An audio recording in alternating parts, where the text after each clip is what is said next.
Hello! First non-World Cup video in a while. Today, I'm going to be giving you guys my Premier League predictions for this coming season. I feel like these prediction videos never age well. It's so hard to absolutely nail the Premier League table, but I'm going to be giving it a go anyway, so let me know all your thoughts in the comments below. As always, let's get into it, starting off with the relegation zone. At 18th, I've gone for Fulham, 19th, Brentford, and 20th, Bournemouth. So two of the teams which have been recently promoted, I am predicting will go back down to the championship. I hate to do any of these clubs dirty because there's a lot of positives to all of them at the same time. Fulham's got clutch strikers like Kiefer Moore. We could see Dominic Solanke shine this season, but at the moment, I do think this club will struggle against all the other clubs in this league. Brentford, probably my most surprising pick for many of you in the relegation battle. They had a fantastic season last year, finishing 13th. They actually did pick up some solid transfers, such as Starkosha from Lazio, center back Ben Mee from Burnley, Aaron Hickey, the Scottish fullback, Keane Lewis Potter from Hull City. He's been consistent for 2 seasons now and was wanted by many clubs, which Brentford has won the race in. And we've obviously seen the likes of the striker Ivan Toney having some phenomenal moments last season. So obviously many positives, but I don't know. I just see Brentford going back to pre-Eriksen form. One of those gut feelings, although there's many reasons to back Brentford. Best of luck to them. It's not a common prediction. I know many people are expecting them to stay up, but I'm going to say they do struggle a tad bit this time around and just fall short to the championship at 19th place. And now for Fulham, this team is notorious for being a yo-yo club, always swapping from the championship to the Premier League back and forth. They've obviously got the Serbian striker who I always praise, Aleksandar Mitrovic, who has scored 43 goals in the championship last season. Absolutely incredible. I do see him scoring a decent amount of goals this season as well, but I just don't know if the defense can cope with the Premier League quality. Their most impressive signing for me at the moment is João Palhinha. Very aggressive Portuguese defensive mid. Definitely some other solid stick-out players. I do see this club having a few moments of upsetting the Big Six, but I'm going to say they just fall short to 18th place. Now for that bottom part of the table, who's going to be just avoiding relegation this season? Everton really struggled last time around. They just scraped through to stay in the Premier League. I'm going to say they finished 15th. For 16th, I'll go with Leeds, and at 17th, I will choose Southampton. I'm actually seeing a decent amount of people predicting Southampton to get relegated this year, but I think they'll just scrape through. They've been in the Premier League for this long. I think it'll stay. Yes, they haven't had the most solid transfer window. Joe Aribo from Rangers is definitely a solid pickup, though. They will be missing Bryan now, as he will be returning to Chelsea. They'll have to rely on Che Adams, who is not always the most clinical, but can find some form this season. You've got an aging Theo Walcott, Adam Armstrong, and then in the midfield, you obviously got Ward-Prowse, who's one of the best free kick takers. Many other pointers, but yeah, I understand why some people do not think Southampton will stay up in the Premier League. They struggled towards the end of last season, so many people are betting that form will carry on. But I think they'll be able to push through just outside relegation. If they do have a terrible start to the season, they could go ham in the transfer window, as they have been bought by the Serbian Dragan Šolak. Maybe they'll have a crazy January transfer window and push their way through. But yeah, I'm going to say Southampton are 17th place. Now for Leeds, they obviously just lost 2 of their best players, Calvin Phillips and Rafinha. And that's a huge blow for them, but they still made some quality signings along the way. Sinisterra from Feyenoord was very impressive last season, and I'm very curious to see how he does in the Premier League. And due to the fact that they got that American connection with Jesse Marsch as the coach, they just picked up Tyler Adams and Brendan Aronson. I do hope the best for the Americans, but I don't know if their quality will be matched compared to the likes of Calvin Phillips and Rafinha. I respect Jesse Marsch a lot. He's a great coach, but it will be tough. And then for Everton, like I said, they did struggle last season. Obviously, the preseason friendlies are a bit hard to judge, but they did lose to an MLS club, Minnesota FC, 4-0. That obviously doesn't show much sign of improvement. They just lost with Charleston. They're going to have to heavily rely on Dominic Calvert-Lewin. I do sense some dark times for Everton. I think they will stay in the Premier League, but they could potentially struggle for relegation once again. It sucks to see Frank Lampard not doing that well in the managerial position. I'm not going to lie. Now for the 11th and 14th sector, I have gone for Crystal Palace at 11th, Wolves at 12th, Brighton at 13th, and Nottingham Forest at 14th. This side could be dangerous in the Premier League. It's the one team that I'm going for that just got promoted to stay up, and I do have a lot of faith in them this time around. Last season, we can't forget about their incredible FA Cup run. They have made some incredible signings this window. Jesse Lingard, we already seen what he's done at his loan spell at West Ham not too long ago. Young fullback Neco Williams. With him and Brennan Johnson, the two best Welsh youngsters play in the same club. Omar Richards from Bayern Munich. Two amazing goalkeepers. Wayne Hennessy, we saw what this guy was capable of in the World Cup qualifiers against Ukraine. Henderson from Manchester United, we saw what this lad was capable of when he was at Sheffield United. These are all some serious upgrades, and they already looked like a confident bunch in the championship last season. I think Nottingham will stay up with some solid performances. Now for Brighton, obviously this side had a fantastic season last time around, finishing 9th. Incredible for their standards. It's heavily rumored that the likes of Cucurella still can potentially leave though. They just picked up an absolute gem from Japan, Kaoru Mitoma. This guy was incredible in the J-League last time around. He can definitely have an impact in this season. Trossard was obviously one of their key players. We could see Moises Caicedo get more playing time potentially and shine, especially if he has a solid World Cup performance. Overall, the squad is filled with underrated gems, so I really do have faith that this team will continue to be in good form. Just not as great as last season potentially. Wolves at 12. I actually saw a lot of people are potentially predicting Wolves to struggle a lot this season. Meme to be Club Portugal, but their team is a bit more diverse now. Still covered with Portuguese players, don't get me wrong. I really admire their captain Connor Cody. Traore is coming back from Barcelona. Hwang Hee-chan is staying. A lot of Portuguese fans are excited about their goalkeeper Jose Sa. I think he can definitely have some fantastic displays this season. I don't know, there's a lot of underrated players in this squad. Even the Portuguese ones are a bit more under the radar compared to the big names. I feel that this squad shows a lot of unity to still have solid results in the Premier League. Even with Jimenez not being in the best form like he once was, I think they'll be able to finish at the middle of the table, have some rough points in the season, but overall, come out with a bang. 12th place seems okay to me. Crystal Palace last season, Patrick Vieira finished 12th, did a fantastic job. Yes, they're losing the likes of Conor Gallagher, who was immense, but they still have other reliable options in this role. Loads of attackers to choose from as well. Obviously, Zaha is known the most for his goal contribution. The club has more depth than people think. They had a very solid transfer window themselves, with signings like Chris Richards as well, joining with Mark Guehi in the back. I just can't see Crystal Palace pushing on the brake pedal this soon.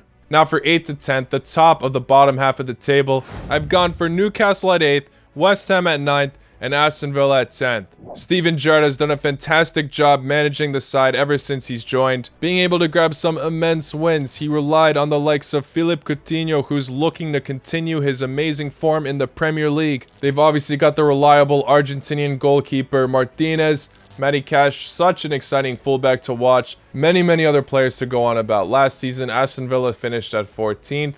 But I'm going to say this year they can roll off of more consistency. Steven Gerrard needs to keep his resume somewhat clean so he can secure the Liverpool job once Klopp leaves. It's a bold pick maybe, but I'm going to say 10th. Now for West Ham last season, we saw them secure 7th place. Had some brilliant moments along with some inconsistencies. They have a really solid foundation of players, although some of their signings, which I expected to do well, unfortunately don't. But now they have loads of quality center backs. They just signed Aguerd from Rennes. The Moroccan beast is known for picking up some injuries. He just has to be ready for the pace of the Premier League. This wouldn't be ideal for West Ham because now their standards are a bit higher. David Moyes obviously had loads of praise coming his way and rightfully deserved. But he did have some pockets of fluff last season, and I see there being just a bit more this one. Maybe they'll be putting all the eggs in their basket to the Europa Conference League, which they have just qualified for, with hopes in being the second team to win the competition.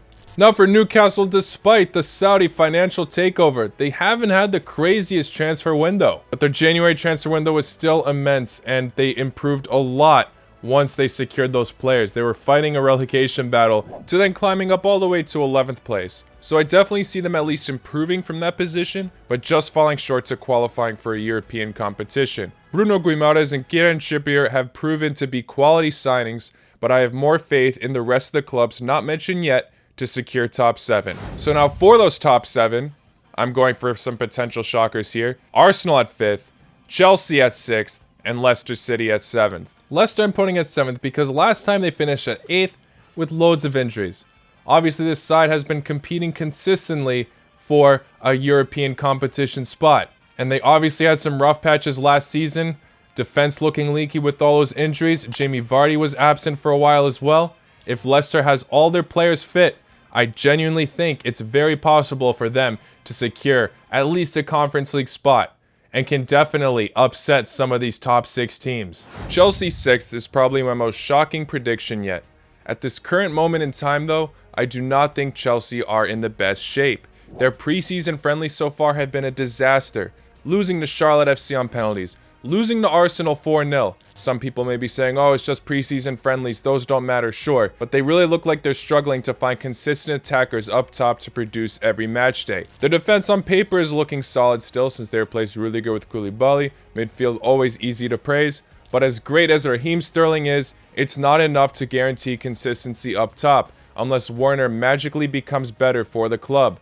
Sure, Kai Havertz and Mason Mount have clutch and masterful performances, but even Tuchel at times does not seem too confident about this coming season. A lot of players this transfer window are also being snubbed from them, such as Rafinha and Koundé. I say this is my final prediction. This is one that may change if Chelsea do some serious signings before the window closes, but at the moment, it's looking doubtful for the club. And the reason why I'm putting them behind Arsenal is because I truly believe Arsenal have had a fantastic transfer window. Gabriel Jesus will be a fantastic center forward option. Was very clutch for Manchester City. Obviously didn't get all the playing time in the world. Now that he's at Arsenal, he can definitely blossom and reach his full potential. Another Manchester City option, Zinchenko, has just joined the Gunners as well. Fabio Vieira, solid attacking midfielder from Porto. Saka, just 20 years old, has been brilliant for the club for some time now. Odegaard's looking to continue to better his game. I have a lot of belief in Arsenal to have some fantastic moments in this Premier League race, but still just shying from that Champions League spot. But I really won't be surprised if I'm wrong. I'm definitely torn about choosing my top 7 actually. I'll just finish up the list. At 4th, I'm going for Manchester United. 3rd, Tottenham. 2nd, Liverpool. And 1st, Manchester City. I really want to be hopeful for Liverpool and say that they will win the league instead. They splashed so much cash on Darwin Núñez. Surely he can have a fantastic season. But City are just looking too phenomenal. Yes, they sent Sterling to Chelsea, Gabriel Jesus and Zinchenko to Arsenal, but their depth is still very present and it's only gone better. Obviously, Erling Haaland is a massive hyped up signing. Why not? In 24 games in the Bundesliga last season, he got 22 goals and 8 assists. This lad is consistently scoring for his club. We'll see how he can adapt to the Premier League. There are some doubters saying that he won't be able to excel as well since the Premier League might be harder than the Bundesliga. But I still believe in the lad. Even if he doesn't shine, they got Julian Alvarez, who absolutely excelled in Argentina. Like I mentioned earlier, they picked up Calvin Phillips, who was immense for Leeds. I was surprised he didn't transfer to another club sooner, to be honest. And they already have those other reliable options we all know and love, Kevin De Bruyne, Phil Foden. Apart from City fans, obviously, this is going to be now the dark ages of the Premier League. City are only looking stronger and stronger. Domestically, they usually kill it. I can't see them bottling the league this year. I do hope I'm wrong though. With Liverpool, I'm saying they finish 2nd, but it could happen that City lose some morale here and there. Jurgen Klopp looking for his 2nd Premier League title. Even with Sadio Mane gone, Liverpool still have a phenomenal attack. Liverpool excel in every category, don't get me wrong, but I do feel that their midfield might be a little bit less potent than Manchester City's. Obviously, Thiago and Fabinho are class. Even Henderson is a fantastic leader. But City do just have a bit more quality in their depth. I hate to say it. For 3rd, I've gone for Tottenham. That might be a bit of a surprise for some of you, but I genuinely think Tottenham absolutely killed this transfer window. The morale on the team is also looking better and better with Antonio Conte in charge. I'm obviously very hyped to see Ivan Perisic play for the club. Such a crucial player for Inter Milan. I think it's a huge loss for the club, a huge gain for Tottenham. Sure, you can call me biased for saying that, but I genuinely think so. What a baller. They secured Bissouma from Brighton, which I think is a fantastic signing. Richarlison's alright. It adds to that attacking depth. Tottenham are definitely looking like they're in a lot better shape compared to last season. Last season, they did have a few gaps here and there, but overall, some of their players consistently impressed, such as Heung-min Son, who caught up to Mohamed Salah for the Golden Boot at the very end. Harry Kane also looking to be in the top of his game. We also saw Romero have a fantastic season last time around. He's looking to keep up his form. So many talking points about these players. Tottenham have a lot more depth than before as well. I think they'll excel this year. Not enough to win the league, but they're definitely on the right track to have a solid run in the Premier League, qualify for the Champions League yet again. and also have a solid run in the Champions League this season. Manchester United at 4th. Many people believing United will finish lower than this, but I think they will be able to improve. 4th may be a bit of a stretch, but I do see 4th or 5th being on the cards for them. Ten Hag is a fantastic manager. We've seen what he's been able to do at Ajax, and he's brought on some Dutch league players to improve his back line. Yes, Ronaldo is not fully confirmed whether he'll be part of the squad. With or without him though, I do think Ten Hag can bring the best out of the quality attack United already possess. We've already seen a revival of Martial during these preseason friendlies. I do see United getting a somewhat hopeful rebuild this season, returning to the Champions League. That's my prediction, guys. Hopefully this is an action-packed season and City don't just turn this into a Farmers League. I honestly hope they don't win the league, but it's too hard to not see them winning at this point. Those are my thoughts. Let me know yours in the comments below as always. Thank you all for making it to the end. Hit that like button if you haven't already. Subscribe if you're new. I'll see you all very, very soon. Take care. La con noche.